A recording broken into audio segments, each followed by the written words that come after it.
राहुल गांधी बड़े बड़े काम करते हैं, प्रचार नहीं करते हैं। तो उसी स्थिति को आज मैं आपको बताना जा रहा हूं कि शुरुआत करते हैं 2008 से। 2008 में एक नाम चर्चा में आया था, यवतमाल पड़ता है महाराष्ट्र में। वहाँ पे एक कलावती परिवार था, किसान परिवार था। किसान परिवार की वजह से उसमें आर्थिक रूप से संकट पे उसके ऊपर आपदा आई, और राहुल गांधी ने उस 2008 में उनको सरकारी सहायता के साथ साथ उनको अन्य मदद भी दिलवाई गई। उनके बच्चों को पढ़ाने का, उनके घर बनवा कर उनको पूरा अच्छे से दिया। और ये वही कलावती है जिसको लेकर के अमित शाह ने संसद में खड़े होकर के बोला था कि एक कलावती थी, उससे इन्होंने वादा किया, भूल गए, उसके बाद जाके मकान हम मोदी सरकार ने बनवाया, ऐसे करके उन्होंने फिर वो गया। लेकिन अगले दिन जब पत्रकार वहां पहुंचे और उन्होंने उससे कलावती से इंटरव्यू लिया, उससे जब बहुत सारे पत्रकार और यूट्यूबर वहां पहुंचे, तो उन्होंने बताया कि नहीं, हमारा जो मकान या जो भी हमें जो मदद है वो सब राहुल गांधी की तरफ से मिल रही है और उन्हीं की तरफ से मिली है, अभी जो भी उनको सहयोग मिला है। तो ये कलावती का जो प्रकरण था ये 2008 में हुआ था। उसके बाद एक बड़ा प्रकरण हुआ, निर्भया कांड, आपको याद होगा। निर्भया कांड में स्थिति ये बनी कि जब वो सब इतना सारा पूरे, आपको मालूम ही है, पूरे देश में बड़ा बवंडर हुआ। लेकिन एक पक्ष ये भी था कि जो लोग हल्ला कर रहे थे, जो लोग मसाल जुलूस निकल रहे थे, जो लोग मोमबत्ती लेकर के सड़कों पर निकल रहे थे, उन्होंने किसी ने अगर पूछा हो कि निर्भया का परिवार के साथ क्या स्थिति है, निर्भया का परिवार कहाँ का रहने वाला है, उसकी आर्थिक स्थिति क्या है, उनके परिवार में किसी को मदद हो सकती है क्या, ये पूछने वाला कोई नहीं था। अगर पूछने वाला कोई था तो अकेला राहुल गांधी। और राहुल गांधी भी तब पूछने के बावजूद भी चुप रहे वो, और उन्होंने चुपचाप शांति से उन्होंने उसकी इतनी मदद की उस परिवार की, जो आने वाले अभी 2019-20 में लोगों के सामने आना शुरू हुआ, जब वो निर्भया की माताजी ने खुद आकर के पब्लिक के सामने और मीडिया के सामने उन्होंने बोला कि नहीं, हमारी राहुल गांधी ने बहुत मदद की है, तब जाकर के सामने आया। राहुल गांधी ने क्या मदद की है उनकी? जो निर्भया का भाई था उसको पढ़ाया, उसको पायलट बनवा दिया, पूरी जिम्मेदारी अपने ऊपर ली, उसको नौकरी तक दिलवा दी गई, उसको पढ़ाने का पूरा खर्चा खुद लिया, और 2 रूम सेट, उनको एक फ्लैट जो है उनको वो लेकर के दिया, फ्लैट जो है दिल्ली में लेकर के दिया गया। और वो सारी व्यवस्थाएं राहुल गांधी की तरफ से की गई। और ये भी साथ साथ उसमें किया गया कि किसी को इसकी जानकारी ना हो, किसी को कोई प्रचार ना हो, कुछ ना हो। और राहुल गांधी इस बात का बहुत ध्यान रखते हैं, इसलिए ये चीज प्रचारित भी नहीं होती बहुत ज्यादा सीधे सीधे कि कांग्रेस के लोग प्रचारित करें, कि कांग्रेस के लोग प्रचारित करते हैं तो राहुल गांधी उसको अच्छा नहीं मानते हैं। बड़े नेता अगर उनको प्रचारित करते हैं, वो इन सब चीज़ों की पब्लिसिटी नहीं चाहते हैं। ये भी एक बहुत बड़ी बात है, इसलिए उसका प्रचार भी बहुत कम हो पाता है। और धीरे धीरे जब वो किसी मीडिया से, दाएं बाएं से, या जिसने मदद पाई हो वो खुद से बोलना शुरू कर दे, तो वो जनता के सामने आनी शुरू होती हैं। तो ये सब चीज़ें हैं। अभी आपको मालूम होगा, अभी एक साल के लगभग की पुरानी बात हुई होगी, शायद 2024 के चुनाव के बाद की बात है। राहुल गांधी सुल्तानपुर की तरफ से आ रहे थे, अमेठी सुल्तानपुर जो पास का एरिया है वहां से आ रहे थे। तो वहां पर एक रामचेत मोची, आपने सुना होगा, उसकी खोखे पर रुक गए वो, और उससे सारी चीज़ें जानकारी ली, उससे अच्छी से जानकारी लेकर के, और उसको फिर अपने यहाँ दिल्ली बुलवाया। दिल्ली बुलवाने के बाद उस व्यक्ति को यह भी नहीं मालूम था मेरी क्या मदद करेंगे राहुल गांधी, या सिर्फ नेतागिरी करने के लिए मेरे खोखे पर बैठ गए। वो एक छोटी सी खोखा टाइप का दुकान थी उसकी, और वो उसको जब बुलाया गया दिल्ली, उसको खाने पे बुलाया, खाना खिलवाया, उसके बाद वो वापस चला गया। वो वापस जाने के बाद कुछ दिनों के बाद राहुल गांधी की तरफ से एक टीम पहुंचती है रामचेत मोची के घर पे, और वहां पहुंचने के बाद उनसे बातचीत करती है कि अगर आपको क्या क्या इक्विपमेंट दिए जाएं, क्या क्या मशीनें दी जाएं कि आप अपना कोई व्यापार अच्छे से शुरू कर सकें। रामचेत मोची का काम करता था, उसके बच्चे मजदूरी करते थे, और एक तरह से समझ लीजिए कि जो एक आम गरीब व्यक्ति की जो जिंदगी होती थी उसको वो जी रहे थे। लेकिन स्थिति ये बनी कि राहुल गांधी के वहां जाने के बाद, और राहुल गांधी ने जब उनको बुलाया, तब तक भी राहुल गांधी ने उनको ये नहीं बताया। बातों में उनसे पूछा तो कि इसमें क्या मशीनें होती हैं, आजकल क्या चल रहा है, कैसे हो रहा है, अगर आप अपना ब्रांड बना लो तो ये ऐसा कुछ करके वो बातचीत वीडियो उसकी है, सोशल मीडिया पे पड़ी होंगी, जो आज की तारीख में मुझे लगता है उनकी रीच कम की गई है या क्या किया गया है, क्योंकि ढूंढने के बाद भी वो नहीं मिलती है। मैंने कई बार प्रयास किया तो वो जल्दी से ऊपर नहीं आती है। उनके कीवर्ड्स वगैरह पता नहीं कैसे कैसे क्या किए गए हैं। वो आजकल सब चल रहा है, जो भी चल रहा है, गेम चल रहा है रीच कम करने का, वो अलग चीज़ हो गई। तो वो जब अपने घर चले गए तो उनकी टीम गई, और टीम जाने के बाद उनको एक अच्छी मशीनें उनको वहाँ पर दी गई, महंगी मशीनें थी, उसके बाद इक्विपमेंट दिए गए और बड़े तरीके से दिए गए। और वहाँ पर उनको ये पुश किया गया कि आप अपना एक ब्रांड बनाओ।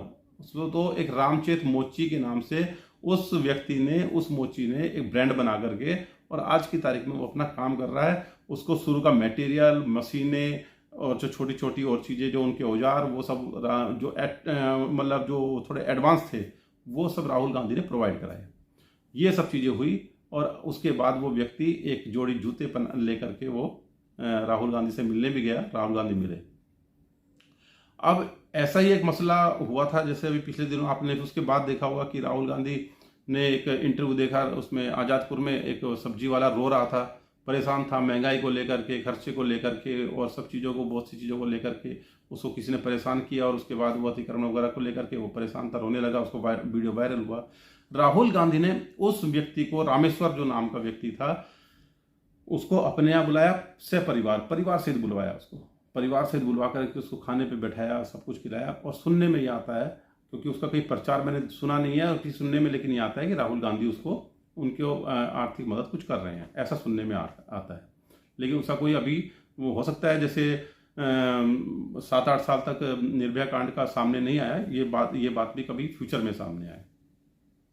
अभी 2-3 महीने पुरानी बात है, एक घटना ऐसी हुई कि एक विकलांग व्यक्ति फरीदाबाद से किसी तरह से वो करते करते, जब उसके बच्चे का एडमिशन नहीं हो पा रहा था कहीं पर, जहाँ पे वो फरीदाबाद में अपने घर के पास चाहता था, क्योंकि वो विकलांग है, वो बच्चा उसका छोटा था, उसका मानना ये था कि मैं आसपास ही कोई मेरे बच्चे का एडमिशन हो जाए तो मुझे छोड़ने लाने की दिक्कत ना हो, और उसके लिए मुझे अलग से ट्रांसपोर्टेशन लगा करके अनावश्यक अपने सर पे कर्जा ना लेना पड़े, मतलब खर्चा ना बढ़े। वो व्यक्ति राहुल गांधी की कोठी पर गया, राहुल गांधी के अंदर नहीं जा पाया, लेकिन वो 2-3 बार वहाँ पे गया। तो राहुल गांधी जब वहाँ से निकल रहे होंगे तो राहुल गांधी की नज़र पड़ी कि राहुल गांधी ने जाते हुए देखा होगा कि वो कोई व्यक्ति ऐसा है, तो राहुल गांधी ने उनको अंदर बुलवाया और बुलवा करके उनसे बात पूछी कि हुआ क्या है। उसने बताया कि ऐसे ऐसे मेरे बच्चे का वो एडमिशन होना है स्कूल में, और वो लोग एडमिशन ले नहीं रहे हैं, आसपास वो हो नहीं पा रहा है, तो दूर जहाँ पे मैं जाना चाहता हूँ, एक तो महंगे स्कूल मिल रहे हैं और दूसरी बात है मैं खुद विकलांग हूँ, मैं और उसको छोड़ने में लाने में दिक्कत होगी, तो वो सुरक्षा की दृष्टि से दिक्कत है। राहुल गांधी ने अपनी टीम के कुछ सदस्यों को जिम्मेदारी में लगाया और अगले दिन वो जो है सब लोग फरीदाबाद गए, उनकी टीम के कुछ मेंबर, और उनको वहाँ पे जिस स्कूल में गए थे वहाँ पर स्कूल में गए। निश्चित रूप से जब किसी को पता चलेगा राहुल गांधी की टीम के मेंबर है, तो मैं समझता हूँ कि उसको प्रायोरिटी मिली जाती है, और उस स्तर पे जाके तो निश्चित रूप से मिलनी चाहिए, लेकिन मदद करने की इच्छा भी होनी चाहिए। तो राहुल गांधी की तरफ से वो जब टीम गई तो उसने वहाँ पे एडमिशन हुआ। उस व्यक्ति ने राहुल गांधी को इतना जो भी धन्यवाद करना था वो नेचुरल है कि आप सब जानते ही हैं।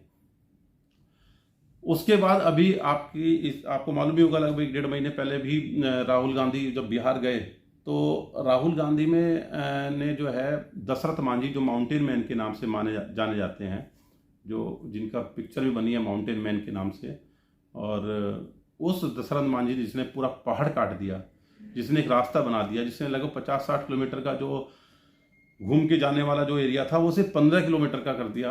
और उसमें उस व्यक्ति को आज की तारीख तक, आज उसके घर के अंदर, वो झोपड़ी में रहता है, उसका परिवार, उसका बेटा है दशरथ मांझी का, भगीरथ मांझी, उनका बेटा, उनके बच्चा, उनका परिवार जो है आज भी उसी झोपड़ी में रहते हैं जिस झोपड़ी में कभी दशरथ मांझी रहते थे।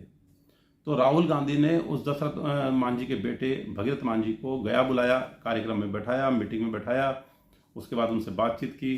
फिर राहुल गांधी बाद में उसके घर भी गए, तो झोपड़ी में बैठ करके वो चाय पी करके आए बाकायदा, और जो भी वहाँ पे रुक करके आए, लेकिन उन्होंने उनकी समस्याएं तो सुनी, कोई आश्वासन नहीं दिया कि मुझे कुछ करना है या नहीं करना है, कुछ नहीं बताया। लेकिन आज की तारीख में स्थिति ये है कि वहाँ पे उनके घर के अंदर 4 कमरों का मकान, बेडरूम, 4 बेडरूम जो है गांव के अंदर, जहाँ का कच्चा मकान है उससे लगी उनकी जो जगह पड़ी हुई थी, उसमें 4 कमरों का मकान, उसमें लैट्रिन, बाथरूम, वो जो आधुनिक तरीके से है वो बन रहा है, लगभग बन चुका है, लेंटर वगैरह पड़ चुका है। आजकल पूरा सोशल मीडिया पे उसकी कई लोगों ने वीडियो बना करके डाली है और बड़े पत्रकारों ने इंटरव्यू लिए हैं उसमें।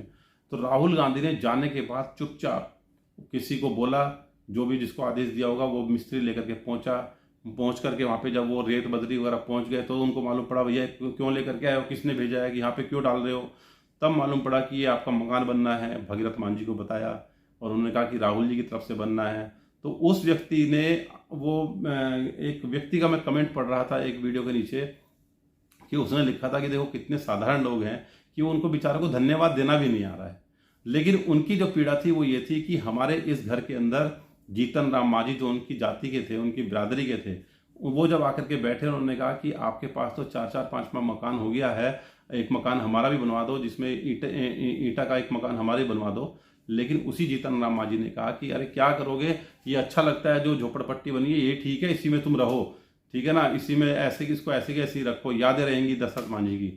तो वो उन्होंने कहा भी कि ये भी रहेंगी, वो भी एक पक्का मकान हो जाएगा हमारे रहने के लिए, लेकिन उन्होंने कोई मदद नहीं की।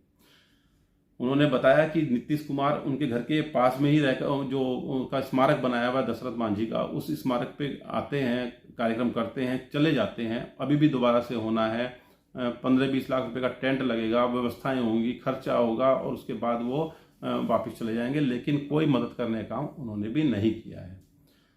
ये लेकिन राहुल गांधी ने उनका पूरा मकान बनवा करके उनको हैंड ओवर करना है, या जो भी उनको हैंड ओवर करने का तो राहुल गांधी ने कोई कार्यक्रम नहीं दिया, लेकिन उस परिवार की इच्छा है, जैसा उन्होंने मीडिया में बोला है कि हमारी इच्छा है कि इस मकान को बनने के बाद चाबी राहुल जी के पास चली जाए, और राहुल जी जो है इसमें गृह प्रवेश उन्हीं के हाथों से हो, वही हमें आकर के चाबी दें।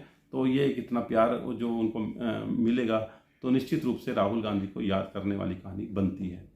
आज जो ये वीडियो बनाने का मेरा मूड किया वो ये है कि पहलगाम में जब अभी घटना हुई 4-5 महीने पहले, 3-4 महीने पहले, मार्च में, 22 मार्च को, तो उसके बाद जब एक जिस पे सवाल भी खड़े हो रहे हैं नरेंद्र मोदी के सरेंडर कर जाने पर, और उसके जो बीच में थोड़ी बहुत जो व्यवस्थाएं बनी, जो युद्ध की तरह की हमारी व्यवस्थाएं बनी, लेकिन उसमें जो हमारे लिए सबसे बड़ा दुखद है कि पाकिस्तान ने गोलाबारी की और हमने उसका जवाब दिया। किस तरह से दिया वो सबके सामने है, और उसमें सेना का कहीं भी ऐसा रोल नहीं कि सेना के पीछे से हटी हो। राजनीतिक उसमें जो सवाल खड़े कर रहे हैं पूरा विपक्ष, वो राजनीतिक सोच पे कर रहा है, ना कि सेना के किसी प्रकार के जवाब पर, क्योंकि सेना ने उतना ही जवाब देना था जितना सरकारी आदेश पर बोला जाता है।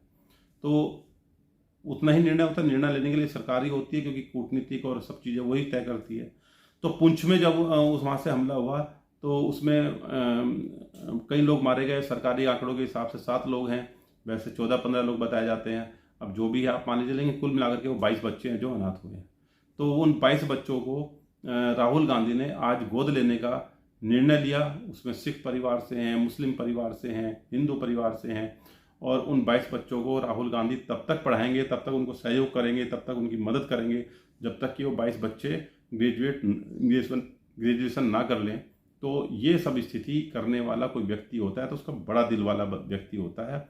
हम भी देखते हैं कि वो लोग जो बहुत सारे, जिसको हम लोग बोलते हैं कि वो पैसे वाले लोग हैं या बहुत बड़े धनाढ्य लोग हैं, कई बार बड़े छोटे निकलते हैं। ये बात में बिल्कुल नितिन गडकरी का जो एक इंटरव्यू देख रहा था, बिल्कुल सही था कि जब हमने दूर से बैठ के देखा तो बहुत सारे बड़े लोग ऐसे निकले, जब उनके नज़दीक गए वो बहुत छोटे लोग थे, और जिनको हम बड़ा छोटा लोग मानते थे, जब उनके नज़दीक गए तो बहुत बड़े निकले।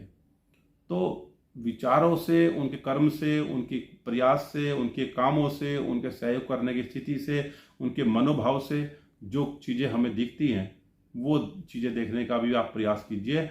जो झूठा जो एक प्रचार है, उस प्रचार से बचिए, मेरा आपसे आग्रह है। अगर आपको ये वीडियो अच्छी लगी हो तो इसको शेयर कीजिए, सब्सक्राइब जरूर कीजिए, और सब्सक्राइब करने के साथ साथ एक जो लाइक का बटन होता है वो जरूर दबा दीजिए, और एक कमेंट में राहुल गांधी के लिए जो भी आप लिखना चाहते हो वो जरूर लिखिए। जय हिंद, जय भारत, जय कांग्रेस।